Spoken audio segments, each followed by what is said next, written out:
Justin A.W. Blair here with another YouTube video. I am Justin A.W. Blair, as I've just introduced myself. I am a writer, a painter, and an occasional a YouTuber, a man of video, man of media, some people would call me. Today I'm going to bring you a few words, a few thoughts on Dorsai. That's how I say it. There's an exclam. I like titles with exclams. It says what it means. Gordon R. Dickson, a Canadian apparently. I looked him up on Wikipedia before I did this video. Gordon R. Dickson, as I said, it's a very Canadian name. Gordon, I feel like Canadians are named Gordon. Dickson, I don't know. I don't like long commercials in the middle of a YouTube video, so I'll get to the point quick. My own novel, written by me, Justin A.W. Blair, entitled The Haunt on the Island of Esmer, is out, available on Amazon. Look, I don't like this book. I don't really like it. I just don't. It reads fairly easy. It's relatively short. The writing isn't bad, but it's cold. It's a very 1950s sci-fi style, and I was gonna give him hell. I was gonna give Dickson hell. I'm smoking a cigarette out on the porch there before I came in here to bring the words, bring the knowledge to the people, as I often do. I read a little bit about Dickson and said, he's born in Canada, so that's tough. His dad died early. His mom brings him down to Minnesota. This is strike one, two, three. These are bad things.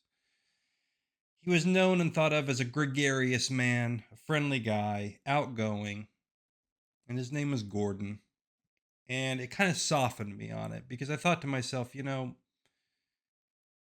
book was written, it was written in, I believe it was Astounding Magazine, 1959. Then it got expanded a bit, published in 1960. He's an elder of science fiction, and you have to, as you're reading these older books, especially, I give a little less leeway to those who are writing in the 80s and 90s, but even that, as I stand out there on the porch and I smoke my cigarette and I think to myself, that's the past now.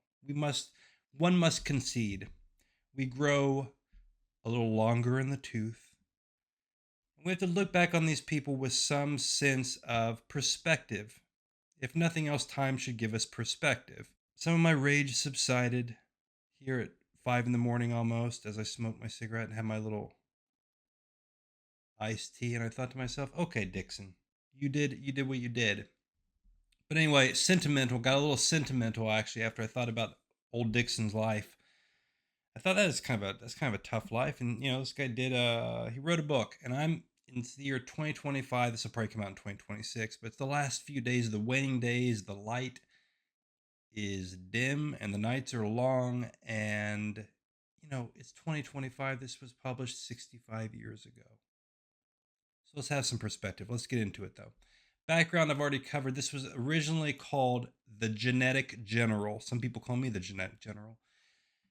Later they published it, they titled it Dorsai when they expanded it into a novel. But The Genetic General, that brings up an issue which I think is interesting. I am not a huge fan of, or a connoisseur, or an expert in the science fiction of the 1950s. However, it does seem like genetics and eugenics was a lot more widely discussed in science fiction of the 1950s and 1960s. We've lost that these days, haven't we? It's not really so much something we talk about anymore. And I think that's interesting because, if nothing else, the technology which would allow for that, so much technology, and I'm no scientist, I've told you before, but there's a lot of technology out there, right? With genetic testing and all that. It almost feels like this should be a theme which becomes more and more important in science fiction of today. And yet I don't see it because, of course, there's so many ethical considerations around the subject. Anyway, this involves that. That's why it was called the Genetic General. These men of Dorsai are mercenaries, warriors. They live on a planet which is very freedom loving in the sense that they are not a kind of totalitarian model of a planet. There's, in this book, in this fictional universe, there are many different planets, about 12 or so, I think, inhabited planets. They all their different cultures. Unfortunately, we don't get to learn much about those. We just get small amounts. And again, that's because this was originally written as, I guess, a novella in a magazine. So it's brief. A little trivia. So this was nominated for Best Novel in 1960 for the Hugo Award. Starship Troopers actually won that award in 1960. And strangely enough, The Sirens of Titan by Kurt Vonnegut, not an author people think of as a science fiction writer, in 1960, that novel was considered science fiction enough to nominate him for Best Novel of that year. But Starship Troopers won out. And why do I mention that? That's because Dorsai and Starship Troopers are both examples of fairly early proto. Well, Starship Troopers is more than proto, but military science fiction, which becomes a subgenre in science fiction, which later gets expanded by many different authors. A subgenre which, again, I'm not very familiar with and I don't particularly enjoy. However, I thought that was interesting to see that this book and these others were nominated and some won in 1960. The good and the bad. Let's go with the bad first, I guess. It's cold, it's sparse. It has this. It is ultimately a coming of age story, though we start out with our main character Graham, who just graduated from this kind of military academy, goes home with the other fellows of his family. The women go to sleep or go do something else. This is a very paternalistic world, which is depicted, and also, again, perspective people. This is 1959. Anyway, the guys are all sitting around the table and they give Graham some whiskey because he's a man now and he's getting ready to go out into the world and do things. He gets a little drunk, whatever. The point is, it's a coming of age story. However, we start right there and then we jump straight in and he's off to his first assignments. It's a coming of age story, but the problem is, it's the coming of age story. It's a coming of age story of a Superman, and the POV is the Superman's POV. This causes problems for the reader. It's a man depicting himself, because the POV is close to him, as being very, very awesome. Too awesome. And the problem is that we don't really have enough background. We don't have enough understanding of the culture itself. We don't have enough understanding of Graham to see why he should be particularly spectacular. It feels like, I don't know, a lot of people won't get this reference, but it feels technocratic. It feels like written by someone who would work at the Rand Corporation. What is the Rand Corporation? Well, they're advisors to the government. And particularly for those who know the history of the Vietnam War, they advised on matters there. There was this kind of logic of the Cold War, and I'm not going to go far into this.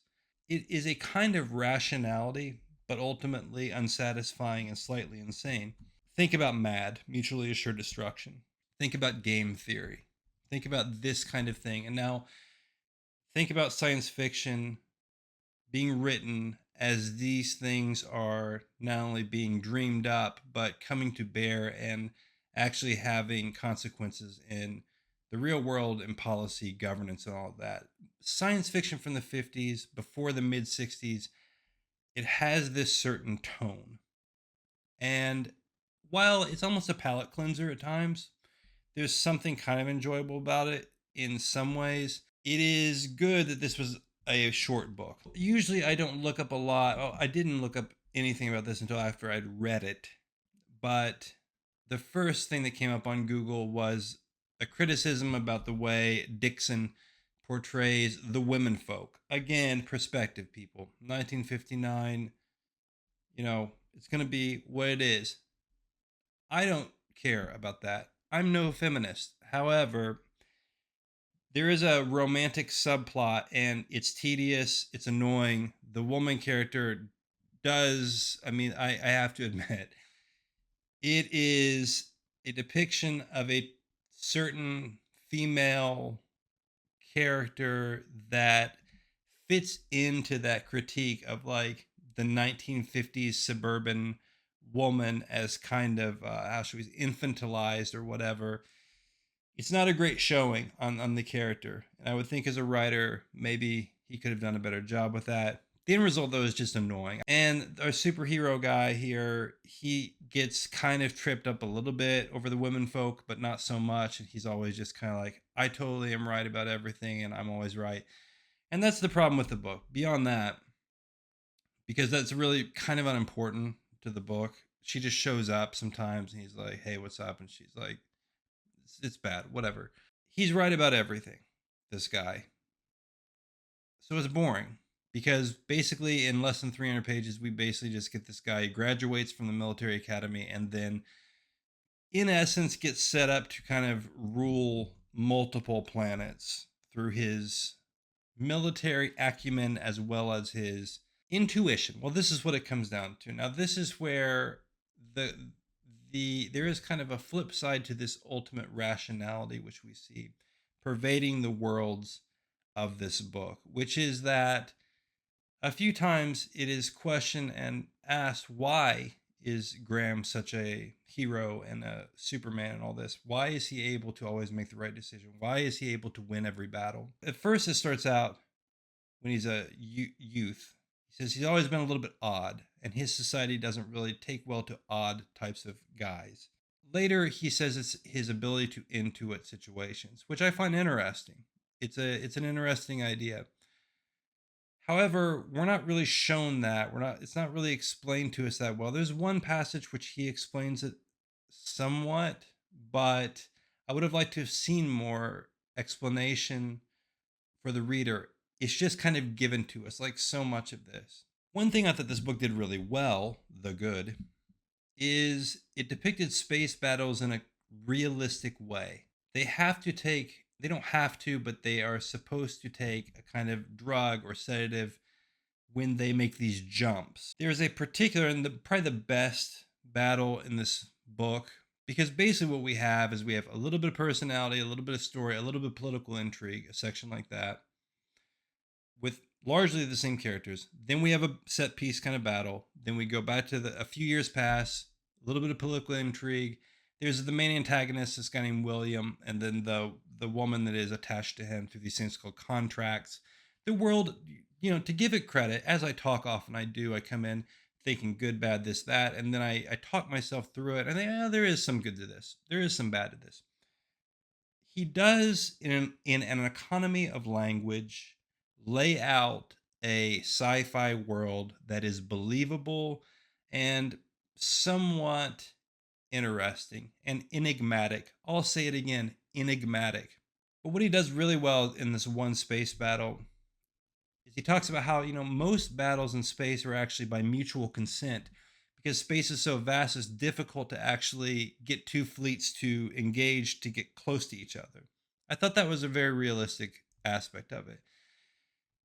In this particular battle, he does this thing, which I would assume it wouldn't take a super genius to figure out, but he essentially, how should I say it, spoofs multiple ships in a siege of a planet by jumping in and out of this. I don't know what the word they use for it. I don't know if they even term it exactly, but essentially jumping in and out of this kind of hyperspace thing. And it takes a big toll mentally and physically on the crew, because you're really only supposed to do this one time and then recuperate from it when you go long distances. And he pushes them to do it like 5 or 6 times in a row. And it's written well, and you get kind of queasy and you feel sick, the way he's writing it, because when you jump, your body and mind are torn apart and then reassembled again. And this kind of terrible, traumatic thing about space travel, I found realistic and was a good part of the book. Something that made me feel like this science fiction world was real. The writing idea, which I got from this, the writing tip, the writing tidbit, the little line or two, which I'm going to keep with me to remind myself when I write, and perhaps it will be of help to you. You should never try to write a perfect man or woman close up and have that person be the main POV. I don't think that works. I think when you depict a kind of, and it doesn't have to be perfect, but a man who is more than a man, a hero, I think that it's wise to have the POV be a step, at least one step removed from that character. It might be possible to do it otherwise, but I think to draw a genius to write a genius, and if you're going to, well, this reminds me of something people say, right? You can never write a book, you can never write a character smarter than you are as an author. I think if you were to do it, to write a hero, a Superman, in a close POV, first person POV, you would almost have to depict the way that person lies to themselves in order to exist in a world of lesser men. I think what ends up happening is what happens in this book, which is you just get a rehearsal of accomplishments. And while it's only made believable in the sense that you were simply told this is what has happened, so you must believe that this is how it happened. I don't find it very believable, and I don't find it very interesting. Dorsai. Dorsai by Dickson. Part of the child cycle, I think it's called. I don't think he finished the cycle, though I do believe he wrote 6 books in it.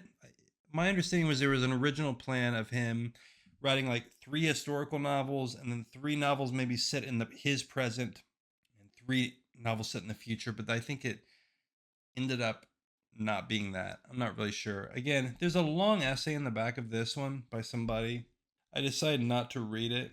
I just didn't want to. That's it. How about that? I will say another good thing about it though is when I sat down to read it, it read pretty fast, and these early sci-fi writers sometimes had a really good grasp on economy of language and how to get a reader to move through a story. I think that is something that we have lost in many ways. They really understood that, and I think that part of that probably came from so many of them having to sell to the magazine market. So many of them writing these as very short stories or novellas and then expanding them out later into novels. Now, another brief thing about this, I believe you see the artifacts of that in these kind of strange line breaks throughout the book. Like there'll be line breaks. What I mean by that is a double line space and a new paragraph. Usually, when you see that in a book, what it means is you're going to either change POVs within a chapter or you're going to change time will have passed within a chapter, but you don't want to make a new chapter. These are completely random. So I assume this is an artifact of maybe the way it was originally written in the magazine, because I mean, it makes no sense at all. There'll be places where there's a double line break and it's just a guy answering the person who just asked a question or in dialogue before. It seems random. I don't understand it. But anyway, if you are into military sci-fi, I think you should read this. I'm not particularly. I think that if you're a avid reader of military sci-fi or a writer who's interested in that subgenre, I think if you read Starship Troopers and you really like it, you enjoy it, I think you should check out Dorsai. I think it's worth that. I'm gonna go to sleep. I'm not really gonna go to sleep. Go smoke another cigarette, drink some more tea, stay up into the dawn, and bring you more videos soon. Justin A.W. Blair here, signing off. I will see you next time.